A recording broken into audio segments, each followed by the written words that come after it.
Bienvenue, nous sommes ravis de vous retrouver pour l'actualité sur RTI 1. À la une, ce 23 mars, la 48e session de l'Organisation de la coopération islamique qui s'est achevée au Pakistan. Dans son adresse, Kandia Camara a appelé à une forte solidarité des États membres afin d'accélérer leur développement. La ministre ivoirienne s'est aussi félicitée de l'aide que l'organisation apporte à la Côte d'Ivoire. Le 9e Forum mondial de l'eau se poursuit à Dakar. Pour la deuxième journée de ce rendez-vous international, le chef de la délégation ivoirienne, le ministre de l'Hydraulique, a participé à un panel du programme mondial pour l'évaluation des ressources en eau de l'UNESCO. L'unité flottante de production d'électricité de la baie d'Azito a été visitée en ce jour par les responsables de Côte d'Ivoire Énergie et de la compagnie ivoirienne d'électricité.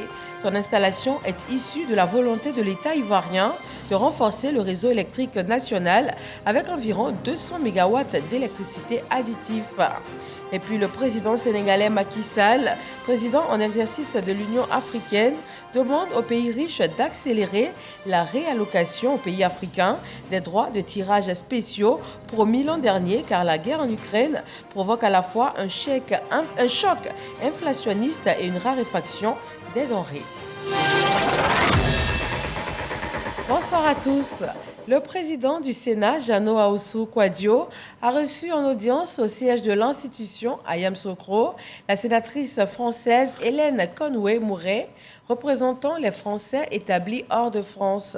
Les échanges ont été dominés par des questions de coopération entre le Sénat de Côte d'Ivoire et le Sénat français. Kader Sogodogo.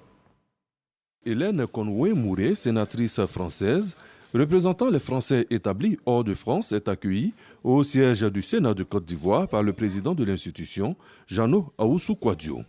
L'entretien axé sur les questions de coopération va durer la trentaine de minutes. Après le président du Sénat, la sénatrice Hélène Conway-Mouret aura deux autres entretiens. Un avec la commission des relations extérieures et des Ivoiriens établis hors de Côte d'Ivoire du Sénat de Côte d'Ivoire et avec le bureau du groupe d'amitié Côte d'Ivoire-France. On a demandé à Madame la sénatrice de pouvoir nous aider à mettre réellement en place et avoir des échanges pour que nous puissions créer une activité réelle vis-à-vis de ce groupe d'amitié. Une visite enrichissante pour l'hôte du Sénat de Côte d'Ivoire. Je retire à la fois un sentiment très positif de ces échanges, mais également quelques bonnes pratiques que je vais ramener en France parce qu'il y a des choses qui me plaisent, qui se font ici et que nous pouvons peut-être imiter aussi à Paris. Comme par exemple le nom de la commission qui s'appelle la commission des relations extérieures. Et cela me plaît beaucoup plutôt que les affaires étrangères. Pour cette visite au Sénat à Yamoussoukro, Hélène Conway-Mouret était accompagnée de l'ambassadeur de France en Côte d'Ivoire, son Excellence Jean-Christophe Bélia. La 48e session de l'Organisation de la coopération islamique s'est achevée ce mercredi à Islamabad, au Pakistan.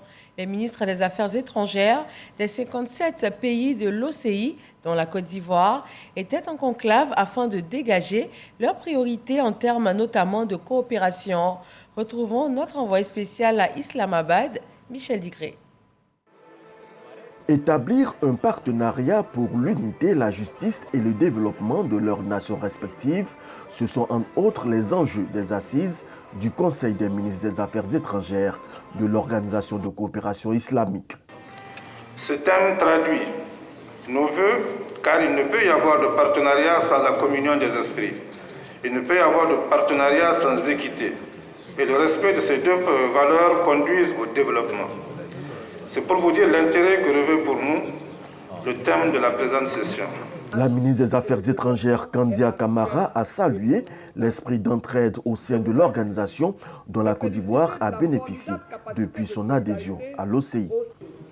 Je voudrais, au nom du gouvernement et du peuple ivoirien, adresser nos sincères remerciements à l'organisation et à l'ensemble de la Oumma islamique pour le soutien multiforme apporté à la Côte d'Ivoire, notamment le soutien aux différentes candidatures ivoiriennes à des postes au sein des organisations internationales et le financement à travers la Banque islamique de développement BID de projets en Côte d'Ivoire. Ce soutien a contribué à l'amélioration des conditions de vie de nos concitoyens en matière d'infrastructures et en termes de sécurité, de santé et d'éducation notamment. Cette 48e session de l'OCI coïncide avec la célébration du 75e anniversaire de l'indépendance du Pakistan. Invité spécial du président pakistanais, Kandia Kamara a pris part aux festivités. Dans le même temps, le 9e Forum mondial de l'eau se poursuit à Dakar, au Sénégal. Pour la deuxième journée de ce rendez-vous international, le ministre Laurent Tchagba a exposé sur les initiatives de la Côte d'Ivoire afin de faciliter l'accès pour tous à l'eau potable. Moussa Konaté. Centre des expositions de Diamniadio à Dakar. Deuxième jour du 9e Forum mondial de l'eau. Dans ce hall, plusieurs rencontres se tiennent en même temps. À la salle 13, Laurent Tchagba, le ministre de l'Hydraulique et d'autres experts participent au panel initié par le Programme mondial d'évaluation des ressources en eau de l'UNESCO. Le thème, l'égalité des gens dans le secteur de l'eau, la voie à suivre. Il faut faire aussi une gouvernance de façon à ce que les familles ou les personnes qui sont appauvries, qui sont démunies, qui ne peuvent pas payer, ont des problèmes pour payer, ont le droit aussi à recevoir cette eau. Je suis content de voir qu'à Côte d'Ivoire, il y a eu ce processus de eau potable pour tout le monde. En Côte d'Ivoire, plusieurs initiatives sont en cours afin d'accroître l'accès à l'eau potable. À travers un film documentaire, le ministre Laurent Tchagba explique les actions de l'État pour soulager les ménages. Des moyens soient dégagés pour que les pompes à motricité humaine soient réparées et fonctionnent en permanence. Lorsque les femmes pompent de l'eau, c'est pénible. Donc, cette situation oblige les femmes à garder avec elles leurs jeunes filles. Donc, les jeunes filles ne vont pas à l'école. Donc, face à cette situation, le gouvernement travaille à ce que les pompes qui sont à motricité humaine, petit à petit, soient remplacées par les pompes à motricité solaire. Après ce panel, le ministre de l'Hydraulique s'est entretenu avec le ministre de l'Équipement et de l'eau du Maroc, Nizar Baraka. Le royaume chérifien est réputé pour sa bonne gestion des ressources en eau. Laurent Tchagba souhaite s'inspirer du modèle marocain. Nous avons envie de pouvoir bénéficier de leur expérience, de leur savoir-faire et de leur ingéniosité dans la mobilisation des ressources pour investir et développer des infrastructures qui pourront sortir les populations de la difficulté de l'eau. Le chef de la délégation ivoirienne à ce 9e Forum mondial de l'eau a aussi visité les différents stands. Une visite marquée par des échanges avec des acteurs et responsables d'entreprises du secteur de l'eau. Dans le domaine de l'électricité, la Côte d'Ivoire se dote d'une centrale de 200 MW. L'installation de cette unité de production vient renforcer le réseau électrique national. Les premiers responsables du secteur de l'énergie ont été sur le site situé à la baie d'Azito. Le reportage de Jean-Luc Bangbo. Ce bateau qu'on peut observer depuis quelques jours dans les eaux d'Azito est une unité de production d'électricité, fruit de la coopération entre l'État de Côte d'Ivoire et la société Car Power. Cette unité, qualifiée de centrale de réserve, est appelée à renforcer la capacité de production nationale en énergie et faire face à la forte demande en électricité. Chaque semaine, nous avons plus de 5000 nouveaux clients qui se raccordent au réseau électrique. Donc nous avons une demande d'énergie qui augmente chaque semaine et sans compter les clients existants qui également choisissent d'avoir plus d'équipements à la maison et donc de consommer plus d'énergie. Il est donc essentiel pour satisfaire les clients que nous disposions de suffisamment de capacité. Ce sont environ 200 MW additionnels qui seront apportés au parc énergétique grâce à cette unité flottante. Les travaux de raccordement avec le réseau national sont en cours. Nous voyons que les travaux avancent très bien. Depuis 2 semaines, donc les équipes de Car Power, en relation avec les équipes de Côte d'Ivoire Énergie, de CIE, ont commencé sur terre donc, à construire des pylônes, à construire toutes les infrastructures nécessaires pour le raccordement donc, du bateau. Et donc les travaux de raccordement vont se poursuivre pendant environ 3 semaines. Et cela permettra donc de pouvoir donc délivrer de l'énergie au profit donc de l'ensemble des consommateurs ivoiriens. La fin des travaux de raccordement et l'entrée en service de cette unité est prévue pour mi-avril. Des travaux qui pourraient entraîner des perturbations sur les réseaux, mais le directeur général de Côte d'Ivoire Énergie rassure. Ces travaux, pour pouvoir respecter les délais que nous nous sommes imposés, nécessitent qu'ils soient faits en journée et même la nuit.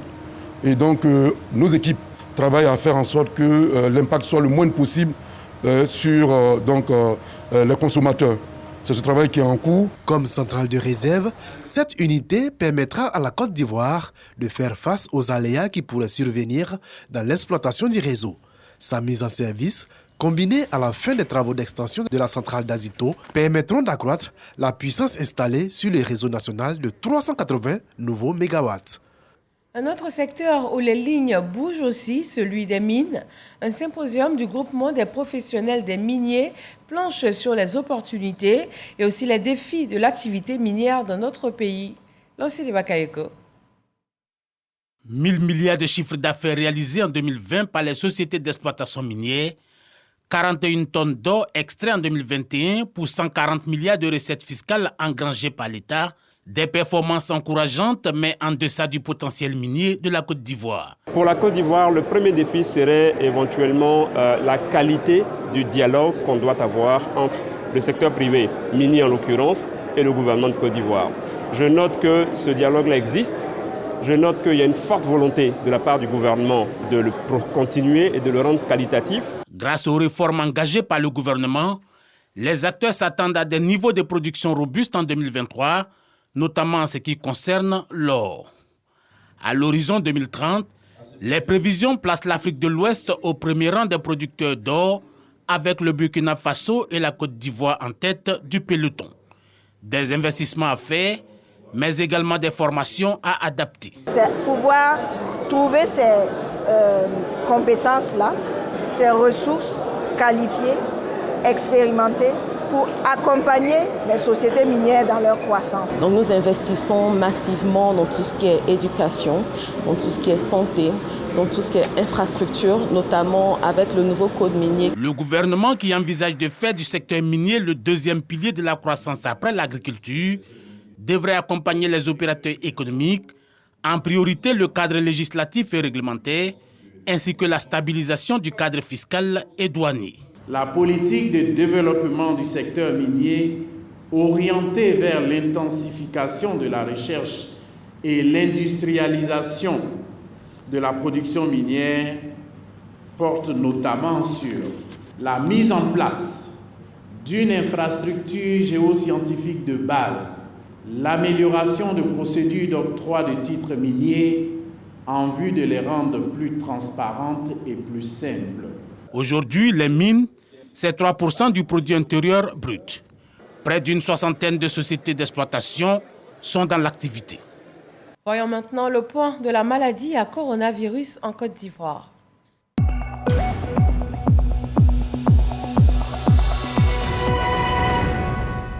Le ministère de la Santé compte aujourd'hui 4 nouveaux cas de Covid-19 sur le sol ivoirien, 6 personnes déclarées guéries et 0 décès, ce qui porte à 24 le nombre de cas encore actifs dans le pays.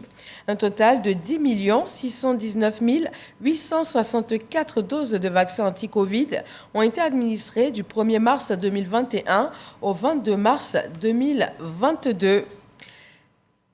Direction l'hôpital mère-enfant de Bangerville, mais on ne va pas parler de maladie ou de soins. L'heure était plutôt à la joie pour les petits pensionnaires de l'établissement sanitaire. Ils ont passé un moment plein de bonheur avec l'artiste malien Sidiki Diabaté. Il a fait chanter et danser ses petits-enfants qui, le temps de cette visite, ont oublié leur mal. Issaïeo. Sidiki Diabaté, à l'hôpital mère-enfant de Bangerville. La star de la musique malienne est venue apporter réconfort moral aux enfants malades de cet établissement sanitaire. L'artiste malien a chanté avec eux.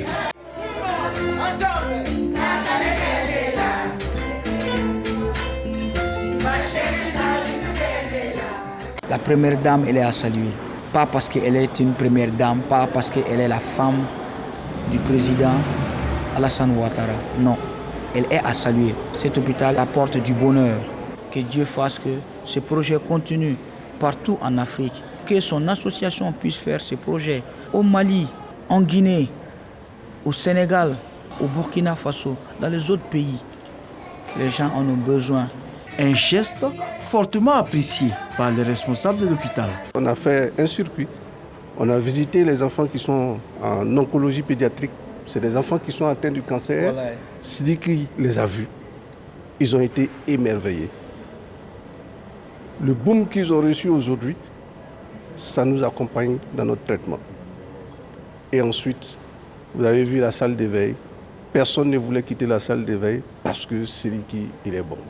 Sidiki Diabaté a consacré plus d'1 heure de temps à ces enfants malades qui n'ont pas boudé leur plaisir. Dans la région du Gor, la sous-préfecture de Dinyago compte aujourd'hui près de 600 associations de femmes et elles œuvrent pour la plupart dans le secteur du vivrier. Le président du conseil régional a décidé de se tenir à leur côté et de les appuyer, notamment par l'octroi de matériel agricole. Mahama Traoré. Elles ont abandonné champs et machettes pour célébrer leur labeur le temps d'une journée. Les membres des associations féminines de Dinyago, sous-préfecture du département de Gagnoua, exercent pour la plupart dans le secteur agricole, en particulier le vivrier. Pourtant, elles rencontrent des difficultés dans cette activité. Notre préoccupation majeure même, c'est que nous n'avons pas accès à la terre. À la terre alors que nous produisons le vivrier. Aujourd'hui, les plantations d'Eveya, cacao, même le palmier même est rentré dans le bas-fond. Il nous faut des motoculteurs, il nous faut des batteuses, en tout cas les matériaux qui peuvent nous aider à produire plus. Mesurant la peine de ces braves dames, le président du conseil régional du Gor est venu leur apporter son soutien. Joachim Djedje Bagnon s'est engagé à les fournir du matériel agricole avec l'appui du chef de l'État, Alassane Ouattara. Le président Alassane Ouattara, il est pour le développement. Il fait le développement de la Côte d'Ivoire. Donc à chaque fois que les femmes se réunissent et qu'ils veulent se travailler, se prendre en charge, il vient en aide. Le président Alassane, quand il promet, il le fait. La sous-préfecture de Dinyago compte 7 villages et plus de 40 000 habitants. Entre 2014 et 2020, c'est plus de 233 millions de francs CFA que le conseil régional a investi dans cette localité. Investissement consenti dans les secteurs de l'éducation, de la santé et des infrastructures. Et on part pour Diomandougou dans le département de Kani, localité de 3000 âmes désormais connectées au réseau électrique national. Cette mise sous tension est une véritable aubaine pour les jeunes et les femmes en particulier. Ils voient déjà d'énormes opportunités pour générer du revenu. Franck Wadio. Diomandougou en joie. Le village du département de Kani, région du Woroba, dispose désormais dans son panoramique de beaux poteaux porteurs de courant électrique. Et cette cérémonie est voulue par les populations pour célébrer cet acquis. L'électrification et la construction du centre de santé par la mutuelle de développement du village n'ont pas occulté les préoccupations des populations qui portent en bonne place sur l'adduction en eau potable.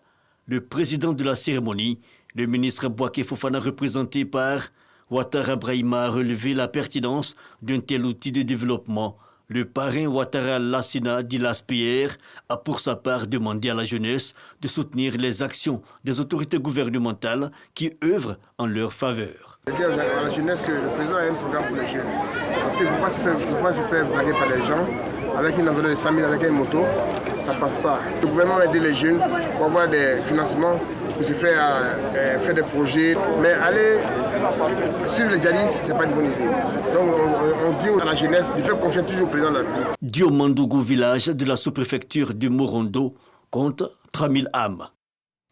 La jeunesse unie pour la Nouvelle-Côte d'Ivoire honore la mémoire de Ahmed Bakayoko. Forte mobilisation dans la commune de Treichville pour se souvenir de l'ancien Premier ministre décédé le 10 mars 2021. La Côte d'Ivoire ne l'oublie pas. Laure Goretti et Abou Sanogo.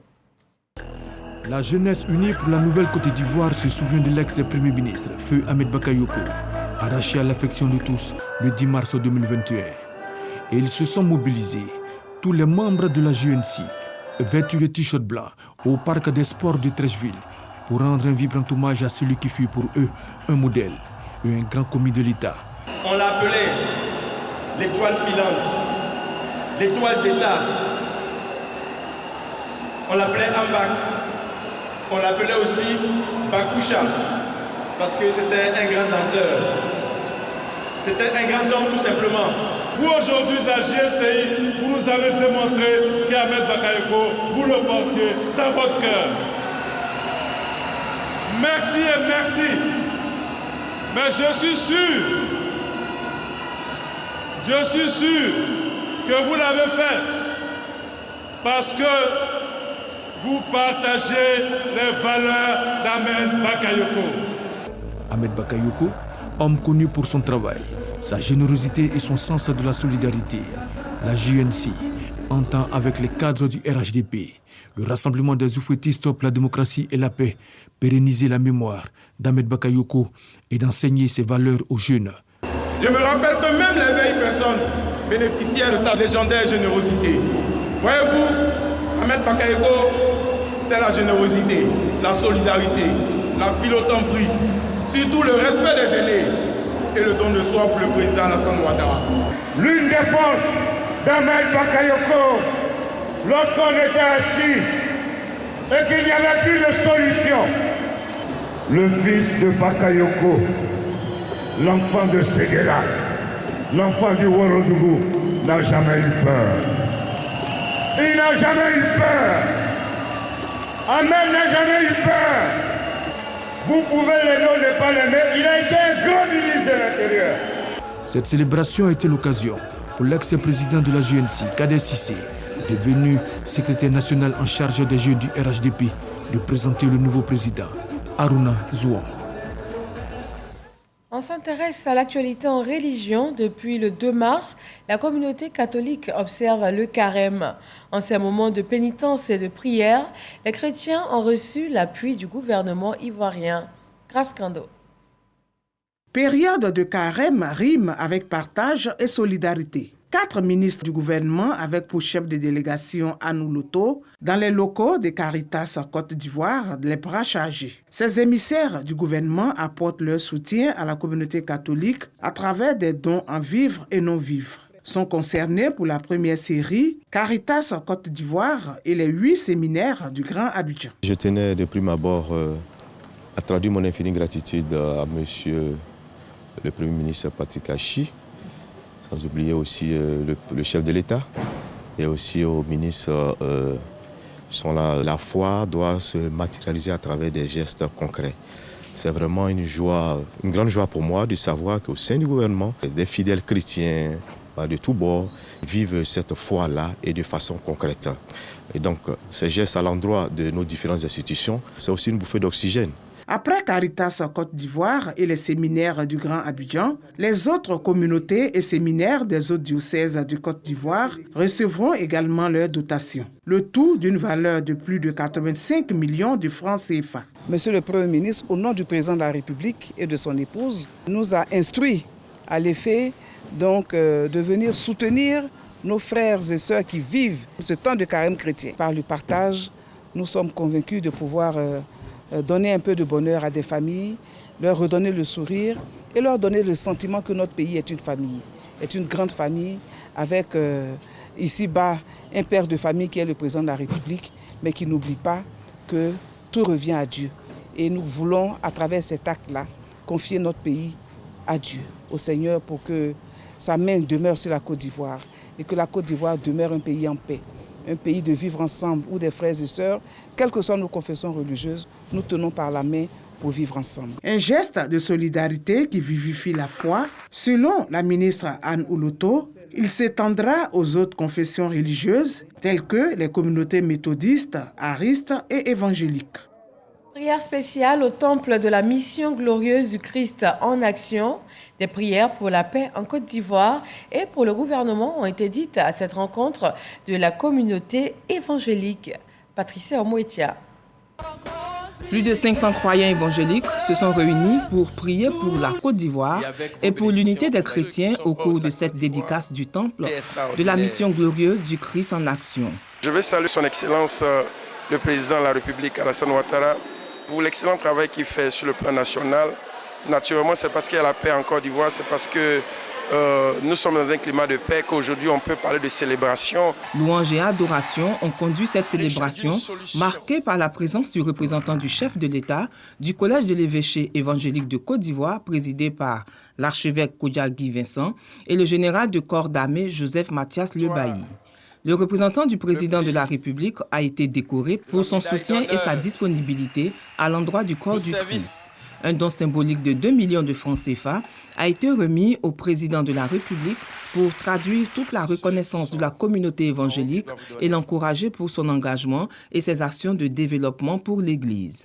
Je rendrai compte très fidèlement au président de la République et je parie que nous nous retrouverons ici sûrement ou chez l'archevêque, son éminence, pour vous donner la réponse à l'acte que vous venez de poser aujourd'hui. 2002-2022, 20 ans que Jean Kinapé Fancone, évêque général de la mission glorieuse du Christ en action, sert le Seigneur. Ce temple, baptisé le Stadium de l'élévation, ici à Yopougon, accueille plus de 7000 fidèles avec des représentations dans d'autres communes d'Abidjan. En sport, le président du projet COCAN 2023 s'est rendu à Yamoussoukro, la capitale ivoirienne. François Amichia a visité sur place les infrastructures sportives dédiées à la compétition africaine. Seydou Koulibaly nous conduit sur place. La CAN 2023 approche à grands pas et le COCAN, dirigé de main de maître par le ministre François Albert Amichia, met les bouchées doubles pour être fin prêt le jour J. C'est dans ce cadre qu'une mission du COCAN s'est rendue dans la capitale politique pour prendre contact avec le stade de Yamoussoukro, à 98% achevé. Une visite qui s'inscrit dans le cadre du suivi permanent des travaux des infrastructures de la CAN Côte d'Ivoire 2023. En effet, la conformité du stade de Yamoussoukro et l'évolution générale des travaux depuis sa dernière visite en septembre 2021 ont été les points clés de la mission du président François Albert Amichia. Nous avons travaillé sur une phase de conception au niveau du siège du COCAN, où nous avons formé des chefs de projet, des assistants chefs de projet, des chargés d'études. Et aujourd'hui, nous entrons dans la phase préopérationnelle. Il était important que ceux qui ont été formés au niveau théorique viennent maintenant s'imprégner du stade lui-même, du lieu de l'événement. Que chacun, en matière de protocole, d'accueil, de sécurité, de santé, d'organisation de matchs, d'accueil des VIP, VVIP, visualise sur le terrain l'espace de sa compétence. Un exercice important et un exercice qui sera renouvelé périodiquement. Nous avons des jeunes gens qui seront appelés demain à encadrer cette compétition et qui, au-delà de la compétition, deviendront des experts d'événements sportifs. Mais dans le cas d'espèce, il était important qu'ils se rendent ici même à Yamoussoukro. Pour les chefs de projet du COCAN 2023 et leurs assistants, il s'est agi de leur toute première visite de site. Ce fut également pour eux l'occasion de se familiariser avec les différents espaces dans lesquels ils devront évoluer les mois à venir et préparer au mieux la compétition. Repartis en différents groupes, la cinquantaine de membres de différentes commissions ont travaillé en atelier dans la mise en pratique de la formation théorique reçue. Dans le cadre de l'organisation d'un événement sportif international comme celui-ci, vous avez un ensemble de fonctions support qui partent des accréditations, de la gestion du public, de la compétition. Donc nous avons recruté, avec le COCAN, nous avons recruté un certain nombre de jeunes hommes et jeunes femmes que nous formons depuis justement au métier de l'organisation d'un grand événement sportif. Il y a eu la partie théorique qui s'est tenue dans les locaux du COCAN depuis maintenant plusieurs mois, où on les a familiarisés avec justement leur mission, les tâches qui seront les leurs, ces différents chefs de projet et chargés de mission. Aujourd'hui, on bascule dans ce qu'on appelle la phase préopérationnelle, où ils viennent sur site commencer, à se familiariser avec ce qui sera leur site d'opération dans le cadre de la compétition, mais aussi voir de façon très pratique, très technique, comment est-ce qu'ils vont mettre en pratique tout ce qu'ils ont appris et tout ce qu'ils vont apprendre encore durant les mois qui suivent. Cette visite du ministre François Albert Amichia sur le site de Yamoussoukro a été l'occasion pour lui de s'imprégner des réalités du terrain. Les différents chefs de projet, leurs assistants et l'équipe d'assistance à maîtrise d'ouvrage Vivendi Sport vont poursuivre cette expérience sur tous les sites de la CAN 2023. Et toujours en sport, les Français, champions du monde, jouent un match amical contre la Côte d'Ivoire à Marseille. La dernière rencontre des Bleus face à une sélection d'Afrique remonte à 2016 en match amical à Lens et déjà face à la Côte d'Ivoire. 5 ans et demi après, les Bleus retrouveront ce 25 donc les éléphants de Côte d'Ivoire. Suite à la guerre en Ukraine, le chef de l'État sénégalais, président en exercice de l'Union africaine, demande que les pays riches accélèrent la réallocation des droits de tirage spéciaux promis l'an dernier. En effet, en 2021, le Fonds monétaire international avait alloué à ses membres l'équivalent de 650 milliards de dollars sous forme de droits de tirage spéciaux afin de surmonter la pandémie de Covid-19. Les pays africains avaient reçu 33 milliards de dollars, une somme alors jugée trop faible. Voilà pour l'actualité. Merci de vous informer chaque jour sur RTI 1 et sur rti.info. Très bonne fin de soirée à tous.